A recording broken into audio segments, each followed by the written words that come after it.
Hello, my lovely friends. Today I just want to talk about an aspect of Gene Key 55 while we are still in the pulse of Gene Key 55 here in 2026. So the small part of Gene Key 55, it's not all of it, the small part I want to talk about is the dilemma that goes with Gene Key 55. And that dilemma is external validation. All right.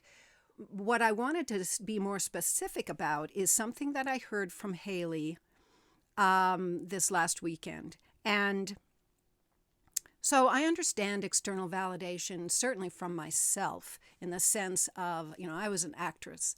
I would get a role. I would want the lead role to get the most external validation. I mean, how in the hell am I going to get any external validation as the spear carrier, number one? I mean, really, let's get real here. So that's a form of external validation, right? Or when you're first meeting somebody and you're dating and you want to make sure they know all about how great you are in the things that they might value. I mean, I'm clever enough to figure that out, in the things they might value. So if the man has a degree and is an educated person, you want to slip in there that you also have a degree and it's an advanced degree and blah, blah, blah. And it was from this university and blah, blah, blah, that kind of thing. I am laughing at myself because I'm all too human. I've been there, done this. I have, I definitely have a lot of arrogance in my chart. So I do practice, I have practiced all of that kind of external validation gathering. But what Haley said, which really got me contemplating, is that this dilemma in Gene Key 55, which is about victimization, right, is really about wanting that external validation for your own suffering. And that put things in a whole other realm for me. Yeah, sure, I can see how I brag, but how am I manipulating my life in such a way that I get external validation for my sufferings? So I was really contemplating that over these last few days. It's been quite a few days since I've heard that. And I definitely recognize in myself that in the past I have used my suffering as a badge of honor in a way, slipping it into conversations to see people's reactions to, I don't even know why I would want to be labeled ill. Really? Why would illness is only one sense of suffering, losing an animal would be another sense of suffering. I end up being somewhat private about a lot of that, but is that also part of the external validation? I don't want them to have that power over me of, feeling bad for me because my cat died, I want to take this to the next level, though, because I think that this idea of needing external validation for your suffering, because we live in a dualistic reality at the moment, because I have learned over time, and it's a learned behavior, to get validation for my suffering, and it has occurred, I don't feel like I have room to get any kind of validation for my joys and my delight and my genius self. Have I ever gotten any kind of external validation for that, right? So, without bragging, you're seeing me try to sort this out here on the video because I have grasped it already once this morning, but grasping it once doesn't bring it into the DNA. So let me see if I can get this. Okay. I was listening to Haley's activation meditation for the evolution sphere this morning as I was lying in bed. And she has us move into a sphere, a light sphere of challenge. What is a challenge in your life? She has us actually walk through the door of that challenge and imagine yourself in that challenge. But I've done many of them, so I've had different experiences. Today's experience, I was walking into the home of my oldest son, and I was feeling both the resonance of wanting external validation for my suffering, or for my victimization, or for my victim behavior. I was somehow wanting validation. You still love me even though blah, blah, blah, right? Now I would never say that to him, literally, but it's in my inner dialogue. I'm coming in with a victim stance and wanting validation from that victim stance. I've known this man for 43 years, right? This is the pattern we've had in the past, right? I don't see him very often. They live in Portland, so I don't see them very often enough to have changed this pattern very completely. So I was feeling this victimization, but at the same time, this was one where, what is my gift? What if I walked into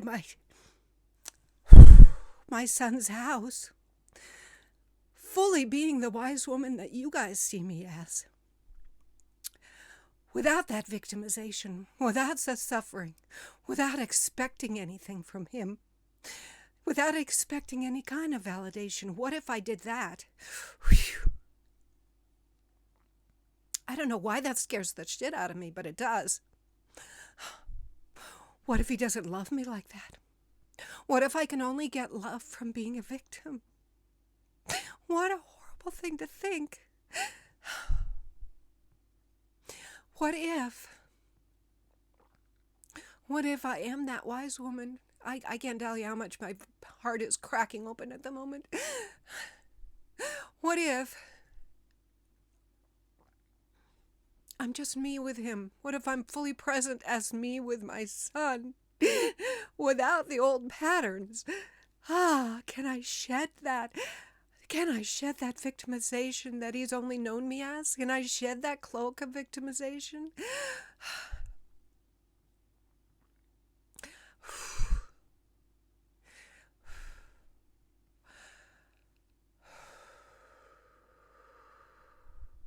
I don't know.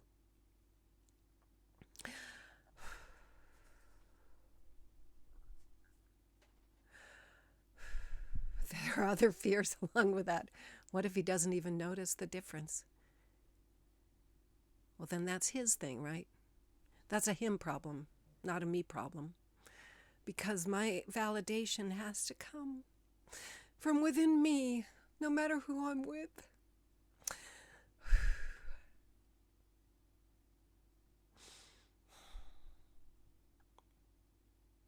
Yeah.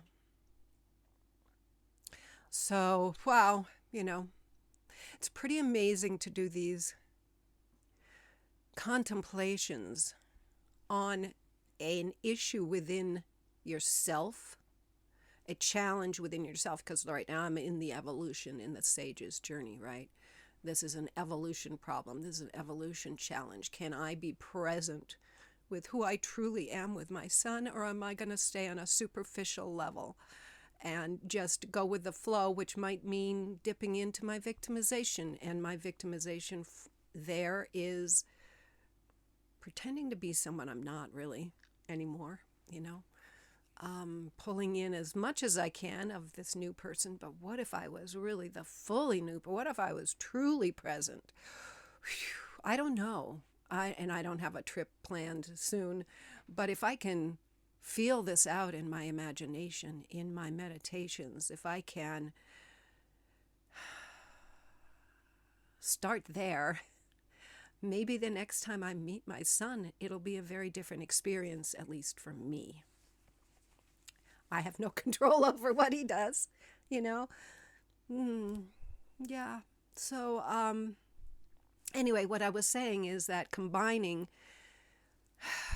where I am in the golden path, which happens to be my evolution, with the pulse, which happens to be 55, and this idea, this idea of this need for external validation for your suffering, you can hold them both. That's the other aspect of this.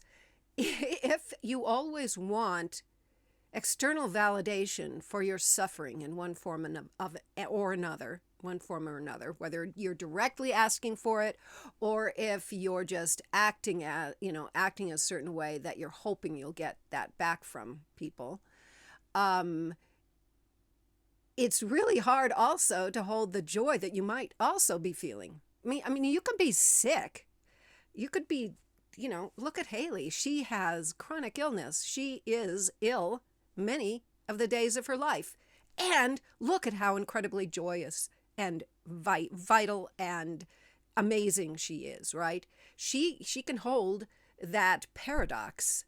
And that's what we can learn to do too. So now, in her universe at this point, we don't see her asking for validation through her illness, but she will admit that she has done that and that it was difficult at a certain point for her to also feel the joy because she felt like she had to prove that she was feeling bad. But how could she also be joyous? We need to just accept that is a truth. We live in a world of paradox. So yes, we can hold both.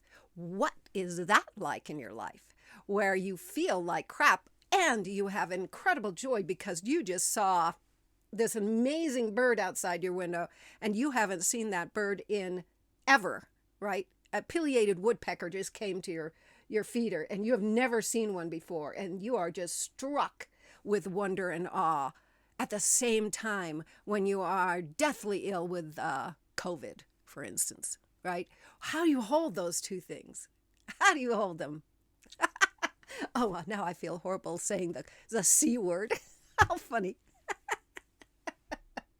Right now I'm actually looking at beautiful little common sparrows who are my purpose key birds.